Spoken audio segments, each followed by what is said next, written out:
There are thousands of sports clubs in New Zealand, but for this club, the innovation around culture, family and well-being has been second to none.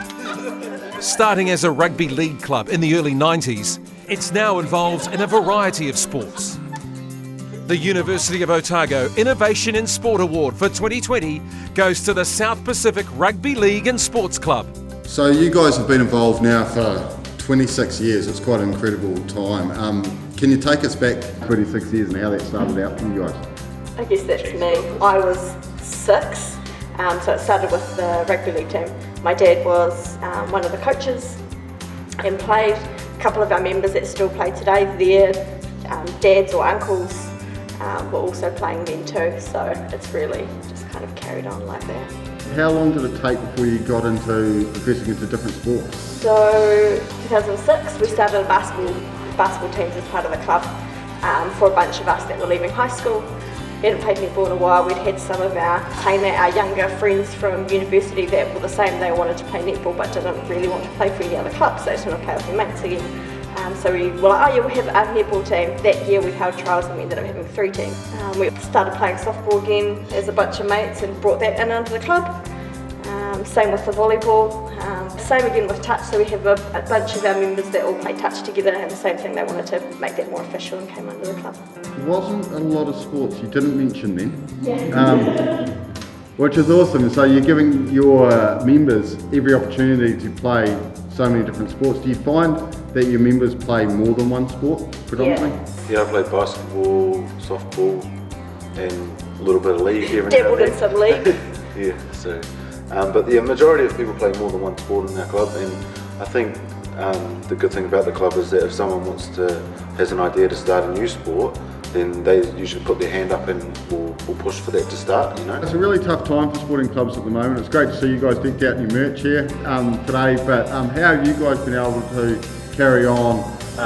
In 2017 we were lucky enough to get some funding from Te Pūtahitanga around our mental wellness initiative that we decided to run.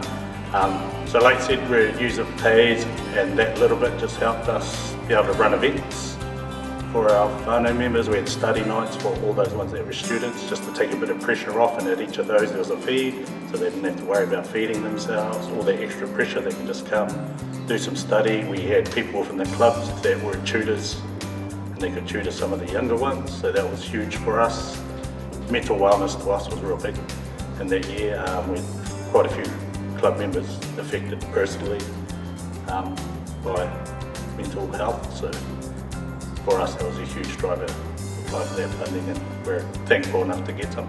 Great stuff that you guys are helping your club members on that side, and also helping the community. I heard you guys mention Relay for Life before. Yeah, we try and go back to the community as much as we can, and just doing things like that. That part of it's the easy part. Everyone just likes to hang out. Yeah. Everyone's like, oh yeah, it's an excuse to hang out for 24 hours. Let's just and I think the off-court and off-field stuff's just as important for all of us. We like being able to come together, and even if it's just sharing a meal, and that's why we try and do extra things for the club. Yeah, we have quite a big a mix of students and locals, so quite a few students come down here first year, so we just have that whānau vibe, and then they can just sort of hang out, and they get to see a little bit of Dunedin, get to know Dunedin a little bit better, getting out of the university area and getting out and about. So that's why we like to hold our events in different places throughout the city as well, so they get to see that side of it. Now, without sounding rude, you're all quite young, which is great. And I know I spend a lot of time going to sporting committee meetings, and I'm often the youngest in the room and I'm not young. So it's really nice to be surrounded by young people heading up your sport. Do you think that's really important to your club? Yeah, I do. I've been chairperson for 12 years now, since I was about 20 years old. When I've talked about the club at different places, definitely feel quite different to other clubs, and the fact that we do have quite a different demographic, very young in terms of people leading the way in our committee and stuff like that. We do have a couple of our older heads in there that help guide us as well, but generally, yeah. I see you're doing a lot of work for Otago Rugby League, but obviously just your club as well. Had a lean couple of years, the last couple for various reasons. I think 2015, after we won the comp, we lost 14 out of that starting 17. So it kind of ripped us quite a bit. We usually only lose 4, 5 maybe, and they're easy to replace. But then yeah, just trying to get players back and stuff, but still going. I get the feeling that the competition banners, while great, aren't the be all and end all. With the basketball especially, is we're friends first, and then on top of that we get to play a little bit of sport together. So that's a cool thing. Like even lockdown, we've all still been catching up and still been doing Zoom meetings together just to chat, and yeah, that's that vibe that we all have, is that family vibe. It's great to see you guys are just chomping at the bit to get it back out there and going again. Your teams will be ready to go, when sport's ready to go in the next couple of months? Yeah, we've just kind of been catching up, seeing where our members are at. One thing that we have done during lockdown is we have our Instagram page, and each day a different member from any of our sports or even previous members have jumped on and kind of shown us what a day in the life of their lockdown is.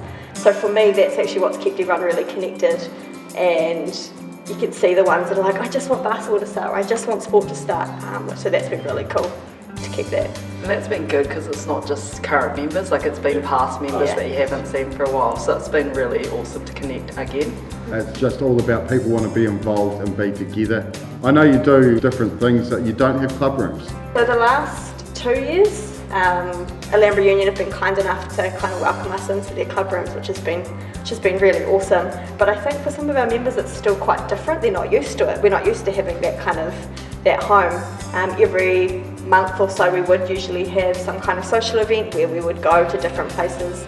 We've had prize givings here at the Eco Centre, other events here. We've had different events around Dunedin, which for us is actually really important in supporting different kind of local businesses and stuff like that.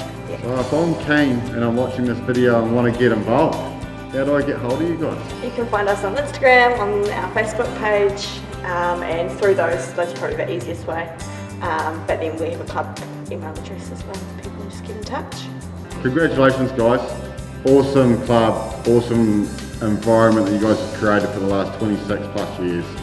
Thanks so much for what you're doing in Otago, and keep it going for another 26 years please. Thank you. Thanks.